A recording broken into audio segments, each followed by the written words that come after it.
গত 12/8/2016 তারিখে জামতলা স্থল খুরশেদের বাইবে স্টোর নামক দোকানের ভিতর আমার বাবা গিয়াসউদ্দিন ও জ্যাঠা জামাল হোসেন বসা অবস্থা ছিল। আসামি তোফাইল আহমদ তার নেতৃত্বে এবং আসামি হায়দার আলীর হুকুমে আমার বাবা গিয়াসউদ্দিন ও জ্যাঠা জামাল হোসেনকে অতর্কিতভাবে হামলা করে নৃশংসভাবে কোবাইয়া পিটাইয়া হত্যা করে এবং এ রায়ে আমি সন্তুষ্ট।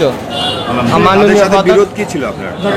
জায়গা জমি নিয়ে বাড়ির রাস্তা নিয়ে জায়গা জমি নিয়ে বিরোধ ছিল। বাড়ির রাস্তা নিয়ে জাহাঙ্গীর আলম সাহেব আজকে প্রকাশ্য আদালতে তাদের রায় উনি ঘোষণা করলেন। এই ঘোষণা অনুযায়ী আসামি তোফায়েল আহমদ সহ 6 জনকে আপনি মৃত্যুদণ্ড দেন 302 এবং 50,000 টাকা জরিমানা করেন।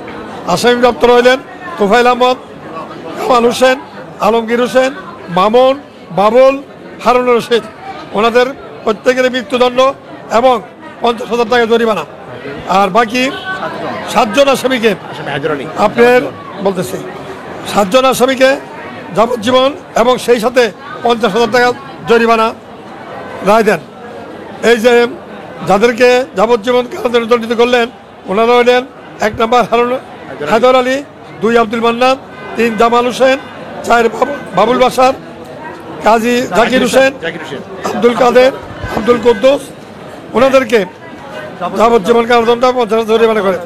আর এই মোকদ্দমায় সব সাক্ষী প্রমাণের পরে প্রমাণিত হয়েছে যে মোহাম্মদ আমান এবং মোহাম্মদ সেলিম এই 2 জন নির্ভর ছিলেন।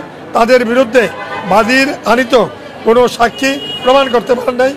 তারা এই 2 জনকে বিজ্ঞ আদালত সার্বিক বিবেচনায় এই 2 জনকে বেকসুর খালাস প্রদান করে এবং রাষ্ট্রপক্ষে এই মামলাটাতে আমাদের দাবি ছিল সবাই যেহেতু বিজ্ঞ আদালত পর্যালোচনা করেন, 2 পক্ষের বক্তব্য শোনেন, যারা জবানবন্দি দেখে 2 জনকে বেকসুর খালাস দিয়েছেন। 7 জন এবং 9 জন এতে 8 জন এবং 6 জন মোট 13 জনকে দণ্ডিত করে, 2 জন খালাস। এতে আমরা বলতে আমাদের যিনি রাষ্ট্রপক্ষে ওরা ছিলেন দরখাস্তকারী এরা সন্তুষ্ট এবং আমরা যারা মামলা আমার সাথে আমার এই সহকর্মীরা আমাকে এই মামলা বিভিন্নভাবে সাহায্য সহায়তা করেছেন।